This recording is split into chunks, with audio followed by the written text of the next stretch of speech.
Hello everyone, good morning, good afternoon, good evening. कैसे हो आप लोग? नमस्ते, सत श्री अकाल। मैं गौरव कुमार मिश्रा, चार्टर्ड अकाउंटेंट, आपका दोस्त, आपका मेंटर, आपकी जर्नी का एक साथी। मैं आ गया हूं इस वीडियो को लेकर के। ये इंटर रिवीजन स्ट्रेटेजी, ऑडिट का रिवीजन कैसे करें सर, मुझे बहुत ही ज्यादा दिक्कत हो रही है। एंड यस, जैसे आपको दिक्कत हो रही है, सेम दिक्कत वही मुझे हुआ करती थी। लेकिन मैंने इन सारी चीजों को ओवरकम अपने कुछ स्ट्रेटेजी को फॉलो करके किया। मैं आज आपको बताऊंगा कि सीए इंटर की ऑडिट की स्ट्रेटेजी क्या होनी चाहिए, जिसके बेसिस पे आप ऑडिट में मिनिमम 60 प्लस मार्क्स गेन कर सको। And yes, just for your knowledge reference में आपको बता दूं, मेरे ऑडिट में काफी अच्छे मार्क्स आए थे। मैंने कहीं से क्लासेस नहीं ली थी, बट यस मुझे पता है कि क्लासेस का इंपॉर्टेंस क्या होता है, एक स्ट्रेटेजी का इंपॉर्टेंस क्या होता है। सो मेरे ऑडिट में अराउंड 79 या 80 मार्क्स आए थे मेरे ऑडिट में, and it was into the CA inter as well as CA final. So I can understand कि एक थियरी सब्जेक्ट को या एक ऑडिट के सब्जेक्ट को कैसे तैयार कर सकते हैं, कैसे प्रिपेयर कर सकते हैं, ऑडिट में मार्क्स कैसे अच्छे ला सकते हैं। सीए इंटरमीडिएट मई 2024 पेपर नंबर 5, 100 मार्क्स का पेपर, आपको कैसे स्कोर करना है कि 300 में से मेरा कम से कम 70 मार्क्स तो ऑडिट के सब्जेक्ट से आ जाए। बाकी के पेपर को तो मैं वैसे ही कोप अप कर लूंगा। तो यस, आ जाओ, आज हम डिस्कस करते हैं ऑडिट की स्ट्रेटेजी की, कैसे ऑडिट की तैयारी करनी है। हम ऑडिट को कैसे तैयार करें? मुझे एग्जाम में तो केवल एक दिन का गैप मिलेगा।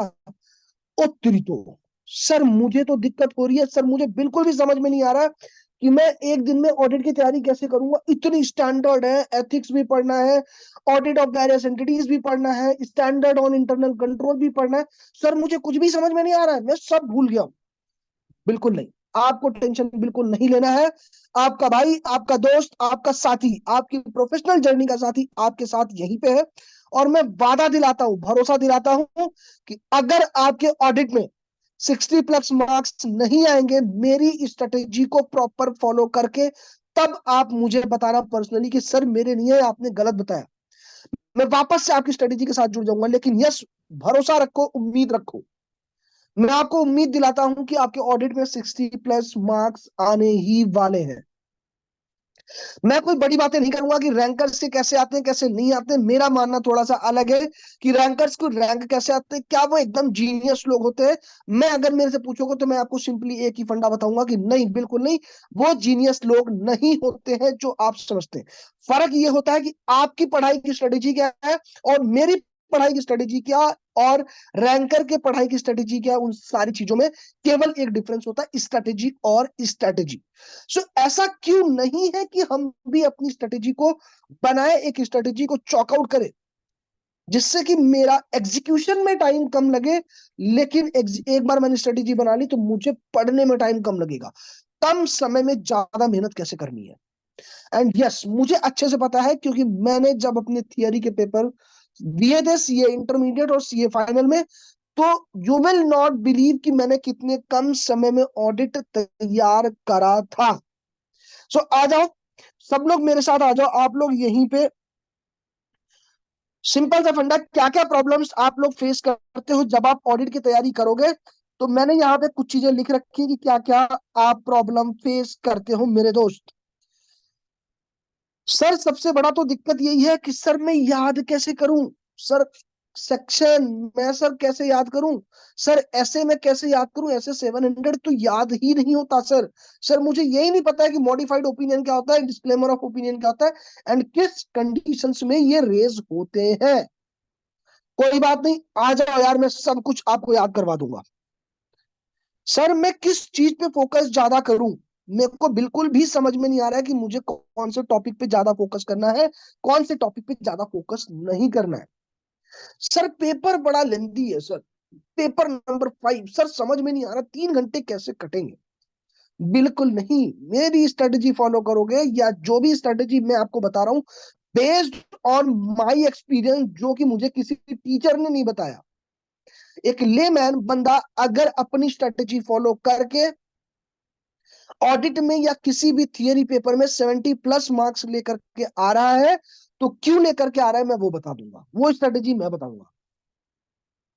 And how we can revise auditing and assurance in 6 hours before the exam. Sir 6 घंटे से ज्यादा पढ़ाई करनी है क्या? बिल्कुल नहीं बेटे, 6 घंटे से ज्यादा पढ़ाई नहीं करनी है। सर तो फिर सर आप, सर मेरे को तो बाकी फैकल्टीज ने बोला है कि नहीं नहीं आपको 10 घंटे तो स्टडी करनी है एग्जाम के पहले। बिल्कुल नहीं, मैं तो बोलता हूँ अगर आप इस स्ट्रेटेजी को फॉलो करा तो आपको केवल 4 घंटे से ज्यादा पढ़ने की जरूरत नहीं है। जिस दिन एग्जाम देकर के आगे पेपर नंबर 4, भैया मैं तो आराम से सोऊंगा, मजे से सोऊंगा। बिल्कुल सर, नींद प्रॉपर आनी चाहिए, अदरवाइज दिमाग में सारी चीजें मगअप हो जाएंगी सर। ठीक है सर। सर फिर आप बताओ सर, आपको टेंशन नहीं हो रहा? आप तो ऐसा बता रहे हो कि जैसे एकदम सिंपल है। हाँ मैं वही बता रहा हूं जो मैंने फॉलो करा है।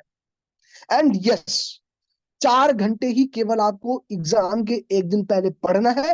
पेपर नंबर 5 में 60+ मार्क्स आने वाले हैं। सर फिर आपने जो 30 मार्क्स लिखा है इसका क्या मतलब है सर? 30 आवर्स जो लिखा है आपने उसका क्या मतलब है? मेरे दोस्त मैं आपको बस इतना ही कहूंगा, अगर आपने ऑडिट एक बार अपने से कंप्लीट करा है तो 30 घंटे से ज्यादा की स्टडी आपको ऑडिट में नहीं करनी है।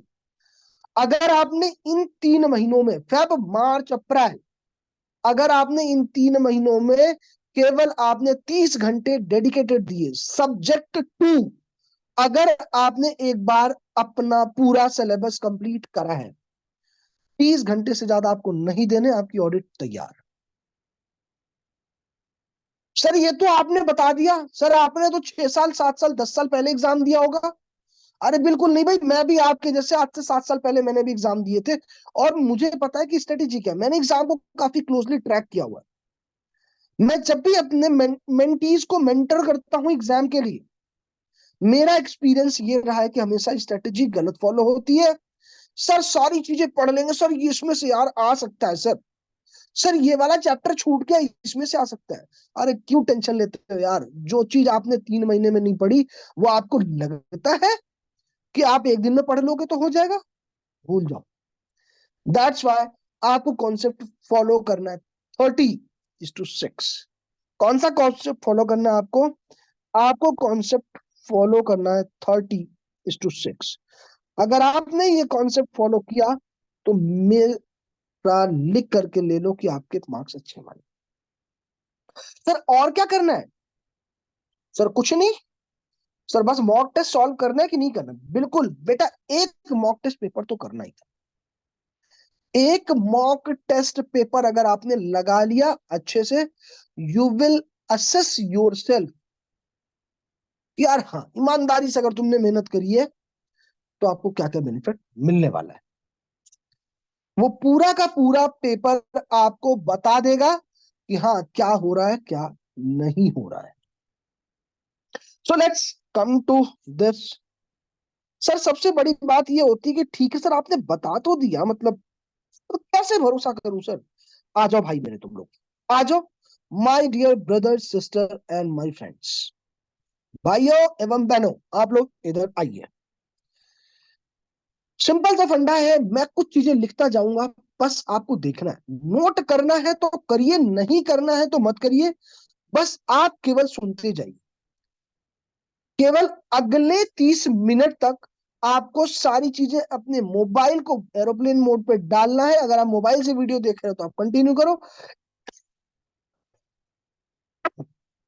आपको केवल यूट्यूब पे ये वीडियो देखना है, ये वीडियो में डाल दे रहा हूं, और आपको केवल स्ट्रेटेजी देखनी कि क्या चल रहा है क्या नहीं चल रहा है। सबसे पहले मैं आपको जो बोलूंगा, there is a word called honesty.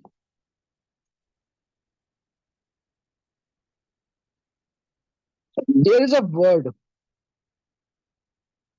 Called shortcuts और mnemonics. There is a word called understanding. There is a word called completeness. There is a word called centralization. इसको मैं अगर देसी लैंग्वेज में बोलूं तो फोकस।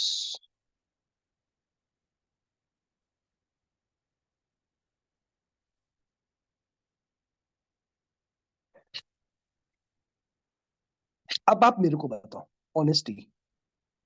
मेरा सिंपल सा कहने का मतलब है, यार अपने लिए तो ईमानदार हो जाओ, अपने माँ बाप के लिए ईमानदार हो जाओ, अपने दोस्तों के लिए ईमानदार हो जाओ, अपनी गर्लफ्रेंड्स के लिए, अपने बॉयफ्रेंड के लिए ईमानदार हो जाओ। बाकी सबका छोड़ दो यार, अपने लिए ईमानदार हो जाओ। आप पढ़ के पास हो गए तो आप सीए फाइनल्स में जाओगे, आपको अच्छी फर्म्स में ऑडिट करने को मिलेगा, आज आर्टिकलशिप करने को मिलेगा। कोई नहीं पूछने वाला है। अगर आपको लगता है कि आप अपने सामने ये प्रिटेंड कर रहे हो कि यार मैं बहुत पढ़ता हूं, बट कभी आपने अपने दिल से पूछा है कि यार मैं अगर बुक ओपन करके बैठता हूं तो मैं रियली कितनी पढ़ाई करता हूं?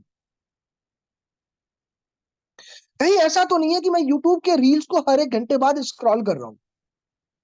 कहीं ऐसा तो नहीं है कि मैं किसी के व्हाट्सएप मैसेजेस पे चैट कर रहा हूं?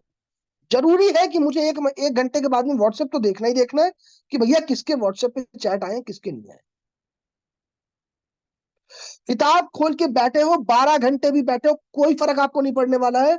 अगर आप अपने प्रति ईमानदार हो मेरे दोस्त, तो लिख करके ले लो कि अगर आपने 6 से 7 घंटे की पढ़ाई करी है 2 से 3 सिटिंग में, that is more than sufficient. तो सबसे पहले अपने आप को ईमानदार रखो कि नहीं। सपोज मेरा नाम अंशुल है। अंशुल, कोई बात नहीं बेटा, जितना मेरे को टाइम बर्बाद करना था मैंने कर लिया। अब मैं जो भी पढ़ाई करूंगा, जो भी नोट्स से पढ़ाई करूंगा, या मैं किसी क्लासेस के नोट से पढ़ाई करूंगा, मैं ईमानदारी के साथ करूंगा। मैं जितना भी पढ़ाई करूंगा उसकी एक अच्छी अंडरस्टैंडिंग लेकर के आऊंगा, रादर देन कि मैंने बस बुक्स के पेज को पलटा दिया। See, this is my first page, this is my second page, this is my third page, this is my fourth page. नहीं, ऐसा नहीं होना चाहिए। अगर आप फर्स्ट पेज पढ़ रहे हो तो पहले पेज में उस टॉपिक में सबसे ज्यादा इंपॉर्टेंट कीवर्ड्स क्या है या लाइन क्या है, वो सबसे ज्यादा इंपॉर्टेंट होती है। तो आप ईमानदारी के साथ पढ़ाई करो, एक प्रॉपर और अच्छी अंडरस्टैंडिंग लेकर के आओ। थियरी का मतलब रट्टू तोता नहीं होता है, समझना होता है। अगर आप रट्टू तोता, लाइक अ पैरट, जैसे हम पैरट को ट्रेन करते, पैरट ने बोला कि इसका नाम है, आपने उसको डेली ट्रेन करा, तो जब भी आएगा तो उसका नाम वही बोलेगा। आपको एक अच्छी अंडरस्टैंडिंग लानी है अपने ऑनेस्टी की मेहनत के साथ। ईमानदारी से मेहनत करो, और एक प्रॉपर सब्जेक्ट की या उस चैप्टर की, जो भी चैप्टर आप पढ़ रहे हो, उसकी एक अंडरस्टैंडिंग होनी चाहिए। बात आती है सर अंडरस्टैंडिंग तो हो गई, फिर क्या करें? सर अगर आपको अंडरस्टैंडिंग हो गई ना, तो let me give you one example. अगर आप अंडरस्टैंडिंग की बात करते हो, अगर आप अंडरस्टैंडिंग की बात करते हो, मैं आपसे इतना ही बोलूंगा। सपोज ये आपका चैप्टर नंबर 1 है। चैप्टर नंबर 1 में all important things should be highlighted. आप 2 या 3 कलर के मार्कर लेके रखो, हाइलाइटर लेकर के रखो।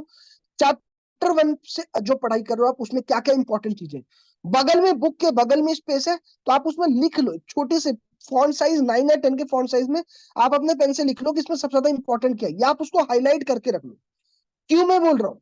क्योंकि अगर आपके पूरे बुक्स में 25 लाइन लिखी हुई है एक पर्टिकुलर पेज में, तो जरूरी नहीं कि वो 25 की 25 लाइन इंपॉर्टेंट होती, केवल 4 या 5 लाइन ही ऐसी होगी जो आपके लिए इंपॉर्टेंट होगी। सर फिर क्या होगा? सर फिर बात आती है निमोनिक्स की, जिसको मैं बोलता हूं शॉर्टकट। सर थियरी पेपर में शॉर्टकट हमेशा इंपॉर्टेंट होता है। आंसर मैं एग्जांपल बताता हूं कैसे इंपॉर्टेंट होता है। सर हमारे टाइम में एक अटेम्प्ट में चैप्टर हुआ करता था, audit of fixed asset, audit of expenditure. आपको केस दे देगा कि you have been sent at the cinema hall to perform the audit of expenses. Cinema hall ने जो भी खर्चे इनकर करे उसका ऑडिट करने के लिए आपको भेजा गया। आप बताइए क्या क्या ऑडिट स्टेप्स फॉलो करोगे?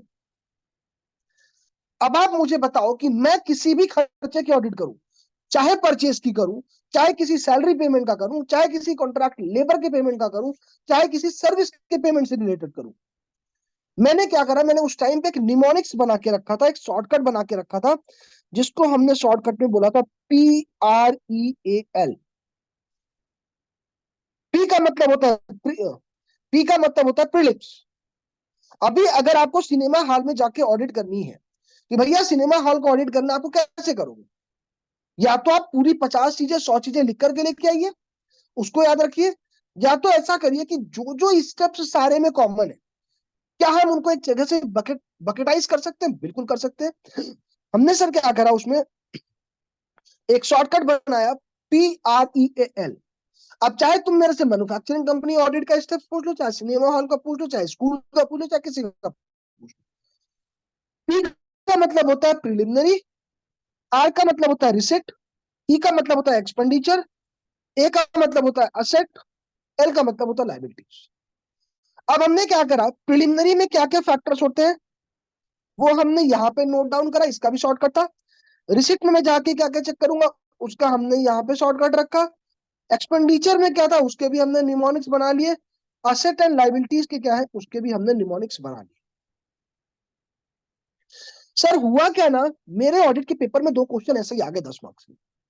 मैंने क्या करा, मैंने डिक्टो यही स्टेप्स को कट कॉपी एंड पेस्ट जाकर के एग्जामिनेशन की कॉपी में मैंने पेस्ट कर दिया। सर तो इससे फायदा क्या हुआ, मतलब आपने बोल तो दिया बट फायदा हुआ क्या सर? सर इसमें इतना फायदा हुआ ना, बाकी लोग लिखते ही रह गए, अच्छा मैं ये करूंगा, verify this verify this verify this. 4 line के बाद में उनको याद ही नहीं है कि करना क्या है। सर ये बताओ मेरे को, जब मैं आपको बता दूं कि एक ऑडिट स्टेप्स आपको ये परफॉर्म करने हैं, उसका मैंने एक शॉर्टकट भी दे दिया, तो आपको ज्यादा दिमाग तो लगाने की जरूरत है नहीं। इंस्टीट्यूट की अगर आप बुक देखोगे तो उस बुक में लिखा हुआ है अंडरस्टैंडिंग ऑफ नॉलेज और सब्जेक्ट। इंस्टीट्यूट ने अपनी बुक में कहीं भी नहीं लिखा एक्सपर्टीज लेवल ऑफ नॉलेज। वो यही बोलता है कि हम ये उम्मीद करते हैं कि सीए इंटर में जो भी बच्चा आया है उसको एक थियोरेटिकल अंडरस्टैंडिंग होनी चाहिए, भले, क्योंकि जब आप पार्टिकलशिप में जाओगे तो उसका एक एक्सपीरियंस अलग होगा। तो सर मैंने सबसे पहले क्या बोला, ईमानदारी के साथ मेहनत करेंगे। सर जो भी चैप्टर में पढ़ूंगा उसको एकदम डिटेल में पढ़ूंगा। डिटेल में पढ़ने के बाद जो भी हाइलाइट्स होंगे सर उसको मैं क्या करूंगा, उसको मैं पेन पे एक अलग पेन से या एक हाइलाइटर से हाईलाइट कर लूंगा। या सर और क्या करूंगा, सर और मैं करूंगा, या बगल में बुक के लेफ्ट या राइट साइड में अगर जगह होगी, टॉप एंड बॉटम में जगह होगी, तो मैं क्या करूंगा, शॉर्टकट से लिख लूंगा कि कौन सी चीजें इंपॉर्टेंट है। सर फिर क्या करेंगे, सर इसके बाद मैं करूंगा निमोनिक्स बनाऊंगा। जिस टॉपिक के ऊपर शॉर्टकट या निमोनिक्स पॉसिबल हो सकते हैं, ऐसा नहीं कि आपकी बुक्स में 10 चैप्टर है कि 10 के 10 के आपके पास निमोनिक्स होनी चाहिए, बिल्कुल नहीं होनी चाहिए। मैं बोलता हूँ निमोनिक्स से शॉर्टकट बनते कहाँ है यार, जहां पे किसी पर्टिकुलर टॉपिक का कोई एक रेलिवेंस होता है, कि हिंदी एक स्टेप्स उसके कॉमन होता है, आप उसके शॉर्टकट बनाइए। अब ऑडिट की डेफिनेशन का तो शॉर्टकट नहीं बना सकते ना, वो तो आपको रटना ही पड़ेगा। Audit is an independent examination of financial statement of an entity with a view to obtain an opinion thereon। ये तो सिंपल सा, ये तो मैं काफी समय से पढ़ते आ रहा हूं, इसको याद करने में आपके पास बिल्कुल भी निमोनिक्स की जरूरत नहीं है। सर तो फिर निमोनिक्स कैसे बन सकते, सर बैंक ऑडिट है उसके निमोनिक्स बनेंगे। सर एनपीए कैसे चेक करना उसका निमोनिक्स बनेगा। सर स्कूल अस्पताल किसी सिनेमा हॉल का ऑडिट स्टेप्स कैसे करेंगे वो भी बनेगा। सर इंश्योरेंस कंपनी के ऑडिट कैसे करेंगे उसके शॉर्टकट बन सकते हैं। तो एक चीज याद रखना है कि हमको अंडरस्टैंडिंग तो सारे चैप्टर्स की लेनी है। अगर अंडरस्टैंडिंग नहीं है तो कुछ नहीं होने वाला, आप चाहे कितना भी निमोनिक्स बना दो। मैं ऐसा बोल क्यों रहा हूं, बोल मैं इसलिए रहा हूं ना, क्योंकि जब कल को आप एग्जाम लिखोगे, एग्जाम में आप लिखने जाओगे तो वही अंडरस्टैंडिंग काम आएगी, रादर देन जो हमने रट्टू तोता के जिससे रटा हुआ था। तो ऑनेस्टी के साथ पढ़ाई करना है। सर मैं पढ़ाई करूंगा, सब बोलो यस और no. Okay, second thing, sir understanding तो हम लेके रहेंगे पूरे चैप्टर्स की, एक बार में पूरा चैप्टर अच्छे से पढ़ूंगा या पढ़ूंगी। सर थर्ड थिंग है, जो भी चैप्टर मैं पढ़ूंगा या पढ़ूंगी उसको मैं, उसमें जो भी हाइलाइट्स होंगे उसको एक अलग कलर से हाईलाइट करेंगे। एंड अगर बुक के लेफ्ट राइट या टॉप एंड बॉटम में जगह खाली होगी तो मैं वहां पे अलग से नोट करके भी रखूंगा। क्यों? क्योंकि जब कल को मैं एग्जाम में पेज को पलटूंगा, स्वाइप करूंगा, तो मुझे पता चल जाएगा कि इसमें इंपॉर्टेंट चीज क्या है। सर थर्ड थिंग हमने शॉर्टकट बताई दिया आपको। Sir completeness. सर मेरा पूरा सिलेबस खत्म नहीं हुआ, मैं क्या करूं? यार एक चीज तो याद रख लो, जरूरी नहीं है कि आपका पूरा चैप्टर अच्छे से खत्म हुआ, बट यस, इसका मतलब ये भी नहीं है कि आप इंपॉर्टेंट टॉपिक्स को छोड़ दो, आपको समझ में नहीं आ रहा, आप बोलोगे कि नहीं मेरे को इतना ही बताया गया था, मैं काम करता हूं इसी में स्ट्रेटेजी बनाऊंगा। नहीं, चैप्टर सारे जितने भी आपको समझ में आ रहे हैं, नहीं आ रहे हैं, आप उनको पूरी पढ़ाई करो। मैं अगर कंप्लीटनेस की बात करूं तो कंप्लीटनेस को मैं हमेशा लिंक करता हूं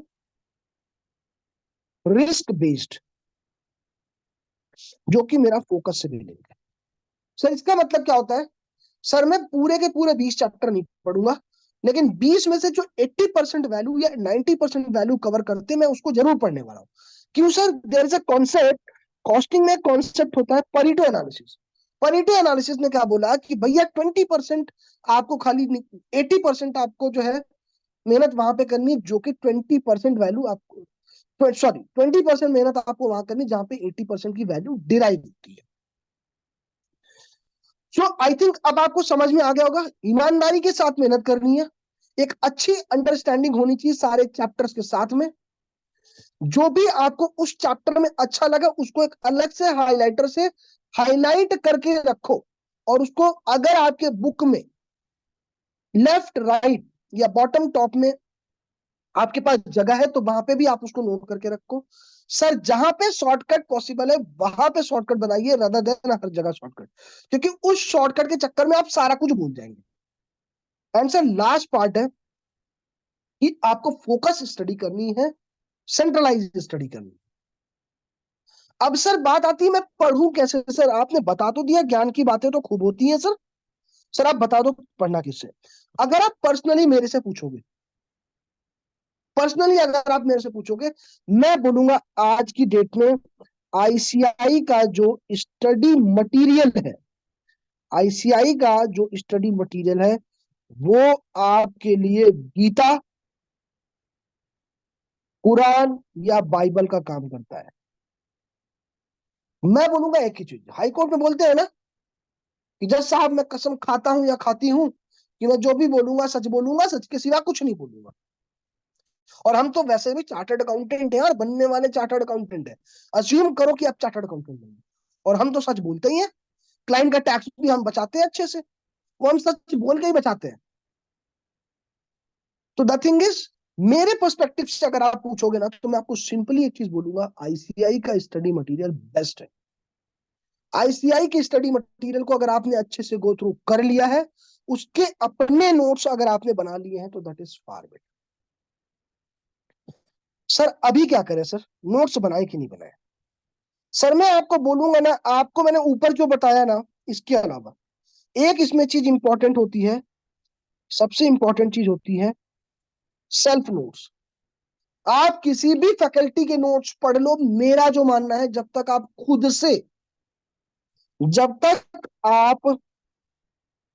से नोट्स बनाने की आदत आपके अंदर नहीं होगी, आप एग्जाम में क्या लिखोगे यार? खाक लिखोगे? बिल्कुल नहीं। खुद से नोट्स बनाने के लिए मैं क्यों फोर्स कर रहा हूं आपको? मेरी स्ट्रेटेजी हो सकती है कि मेरा डायग्राम या मेरा निमोनिक्स कुछ और हो सकता है, आपका निमोनिक्स शॉर्टकट कुछ और हो सकता है, आपके लिए इंपॉर्टेंट वर्ड कुछ और हो सकते हैं जो कि मेरे लिए नहीं थे।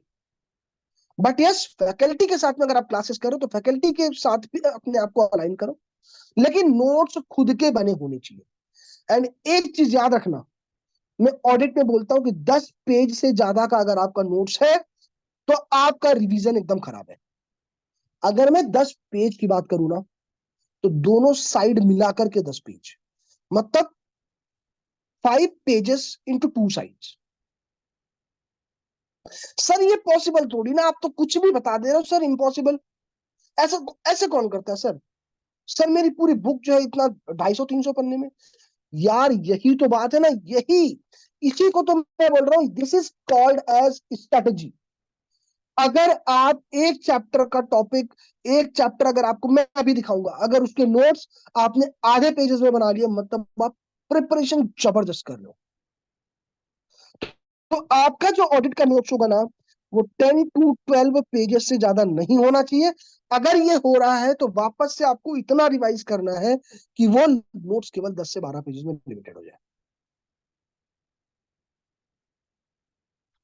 आंसर स्टडी मैट मत भूलो यार। स्टडी मटेरियल हमारे लिए आईसीआई का स्टडी मटेरियल बेस्ट है। जो भी अगर आईसीआई के स्टडी मैट को गाली देता है, मैं वापस से बोलता हूं, प्लीज गो बैक। कोई भी फैकल्टी हो, आपके खुद के नोट्स कुछ नहीं होते। आप वही इंस्टीट्यूट के मटेरियल से देख करके 10 और बुक को रिफर करते हो। बट मैं बोलता हूं कि नहीं यार, इंस्टीट्यूट का study material is the best material ever. और आप पढ़ो यार, पक्का पास हो जाओगे। सो इतनी चीजें आपको याद रखनी है। सबसे इंपॉर्टेंट चीजें क्या है? सबसे पहले, ऑनेस्टी के साथ मुझे पढ़ाई करनी है। जो भी पढ़ूंगा, जो भी चैप्टर पढ़ूंगा, उसकी एक अच्छी अंडरस्टैंडिंग लेकर के जो भी इंपॉर्टेंट वर्ड या सेंटेंस होंगे उसको हाईलाइट करके रखेंगे। और उसके बाद अगर पेजेस में ऊपर जगह होगी चैप्टर में तो हम वहां लिख भी लेंगे। कंप्लीटनेस के लिए आपको परीटो एनालिसिस की थियरी फॉलो करनी है और सेंट्रलाइज स्टडी करनी है। एंड देन खुद के नोट्स होने चाहिए। अगर मैं नोट्स की बात करूं तो पहली बार में आपको नोट्स नहीं बनाने। नोट्स आपको दूसरी या तीसरी बार में आपको नोट्स बनाने। नोट्स का पर्पस ये है कि कल को एग्जाम होगा तो मैं केवल उस पेज को पलटूंगा और देखूंगा इसमें मुझे डाउट कहां है, जहां पे मुझे स्टडी मैट खोलने की जरूरत पड़े। यार कोई कैप्सूल वैप्सूल बुक आपको 100-200 पेजेस पढ़ने की जरूरत ही नहीं है। आप इंस्टीट्यूट मटेरियल अच्छे से पढ़ लो, बस खत्म का। And I am giving you the guarantee, not assurance. मैं गारंटी दे रहा हूं, अगर आपने इंस्टीट्यूट के मटेरियल को अच्छे से पढ़ा है, सेल्फ नोट्स बनाया, far better than any of the strategy. आप मेरी स्ट्रेटेजी क्यों फॉलो? मैं तो आपको एक्सपीरियंस बता रहा हूं। हो सकता है कोई इसमें से 10% फॉलो करेगा, कोई 20 करेगा, कोई 30 करेगा, कोई 40 करेगा। बट मेरा बस एक ही चीज का मानना है कि नहीं यार, कोशिश करो जितना ज्यादा फॉलो कर सकते हो उतना फॉलो करो। अब बात आती है क्या क्या टॉपिक हमको पढ़ना है। मैं एग्जांपल लेता हूं, चलो ज्यादा। ऑडिटिंग एंड एथिक्स, टोटल आपके पास जो चैप्टर है that is 11 chapters. Nature, objective and scope. Nature, objective and scope.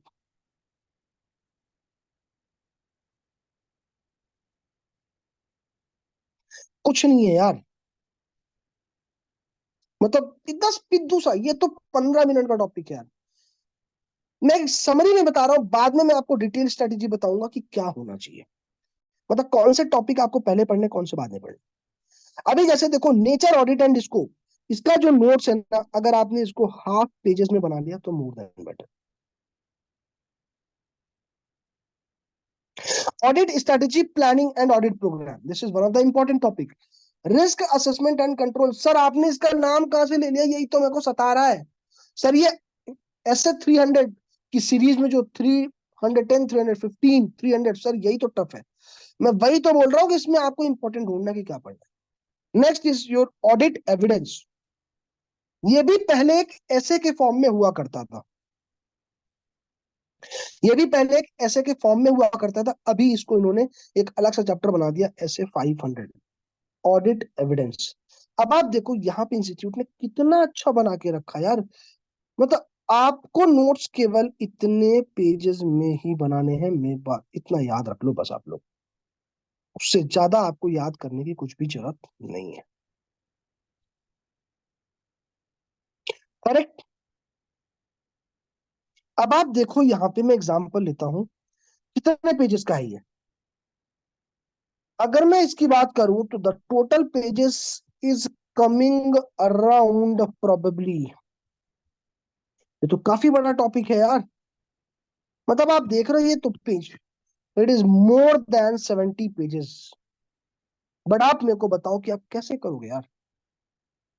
अगर आपने ये पूरा टॉपिक का नोट्स एकदम अच्छे से बना लिया ना, काम खत्म, कुछ करने की जरूरत नहीं। मैं एग्जाम्पल के तौर पे बट आपको कुछ चैप्टर्स बताऊंगा जो कि सबसे ज्यादा इंपॉर्टेंट है। Nature, objective and scope of audit, it is not much important but yes, आधे घंटे से ज्यादा इस चैप्टर को नहीं देना है आपको रिवाइज करते समय। Audit strategy, audit planning and audit program 1 घंटे से ज्यादा नहीं देना है। Risk assessment and internal control, इसमें भी आपको 1 घंटे से ज्यादा का टाइम नहीं देना है।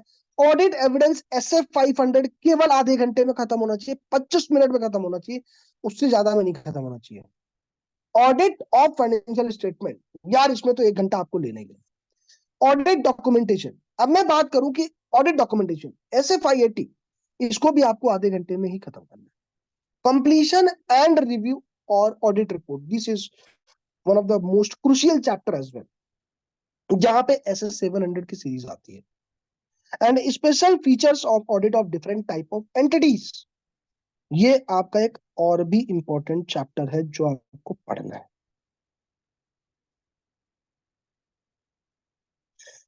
ऑडिट ऑफ बैंक्स, ये भी एक सिंपल है। Ethics and terms of audit engagement, पहले टर्म्स ऑफ ऑडिट एंगेजमेंट ऐसे 210 में हुआ करता था, अभी इन्होंने इसको अलग सा चैप्टर बना दिया। अब मैं अगर आपसे बात करूं ना, तो चैप्टर नंबर 4 जब आप पढ़ रहे हो तो उस समय चैप्टर नंबर 6 भी आपको खत्म कर देना चाहिए। जब आप चैप्टर नंबर 2 पढ़ रहे हो तो चैप्टर नंबर 2 के साथ में चैप्टर नंबर 3 भी आपको पढ़ना चाहिए। कंप्लीशन एंड रिव्यू पढ़ रहे हो तो चैप्टर नंबर 7 के साथ में चैप्टर नंबर 8 पढ़ना चाहिए। चैप्टर नंबर 9 आपको एकदम सेपरेट पढ़ना चाहिए और ये आपको फुल्ली निमोनिक्स बेस्ड है, आपको वहां पे काम आएगा। ऑडिट ऑफ बैंक्स भी फुल्ली निमोनिक बेस्ड है। Ethics and terms of audit engagement, ये आपका एक सेपरेट चैप्टर है, बट अगर आपको पढ़ना है तो चैप्टर नंबर 2 प्लस 3 प्लस 11, इन तीनों को आपको केवल 2 घंटे में मैक्सिमम खत्म करना है, अगर आपने एक बार पढ़ लिया है तो। So this is the strategy what you should follow. And ये मैंने आपको एक समरी लेवल पे बताया कि क्या क्या इंपॉर्टेंट है। अब मैं आपसे एक ही रिक्वेस्ट करूंगा कि जो स्ट्रेटेजी मैंने आपको बताई है वही स्ट्रेटेजी आपको फॉलो करनी है, कि कौन सा चैप्टर किसके साथ पढ़ना है, सो दैट आपको सबसे ज्यादा इजीनेस हो नोट्स बनाने में। Again I am coming back to my original slide. एक चीज याद रखना, ये 5 से 6 चीजें आपको फॉलो करनी ही है, कुछ भी हो जाए बट ये फॉलो करो। स्टडी मैट से दूर हमको नहीं जाना, वही मेरे लिए बाइबल है, मैं उसी से सीधे रास्ते जाऊंगा अपने एग्जाम को देने। एंड केवल और केवल आपका नोट्स, मैं अभी बोल रहा हूँ, लिबर्टी दे रहा हूँ, 20 पेज में, मतलब 10 पेजेस में 10x2 आपको पूरे नोट्स बना लेने। उसके बाद वो नोट्स आपका 10 पेज में कन्वर्ट होना चाहिए ऑफ बोथ साइड, क्योंकि वही चीज है ना जो आप 4 से 6 घंटे में रिवाइज करना और कुछ नहीं करना। एंड मुझे पूरी उम्मीद है इसके बाद कि आप सारे लोग इस वीडियो को फॉलो करने वाले हो, आप ये स्ट्रेटेजी फॉलो करने वाले। And please do let me know कि अगर आपको लगता है कि नहीं सर आपने जो स्ट्रेटेजी बताई सर मेरी स्ट्रेटेजी डिफर करती है, डेफिनेटली आप मुझे अपनी स्ट्रेटेजी शेयर करो on my contact number 8108763725। This is my contact number. You can connect me anytime for any type of help. But मैं वापस से एक ही चीज बोलूंगा कि यार नहीं, ये स्ट्रेटेजी मैं आपको बता रहा हूं कि मैंने सीए इंटर और सीए फाइनल दोनों में फॉलो करे थे।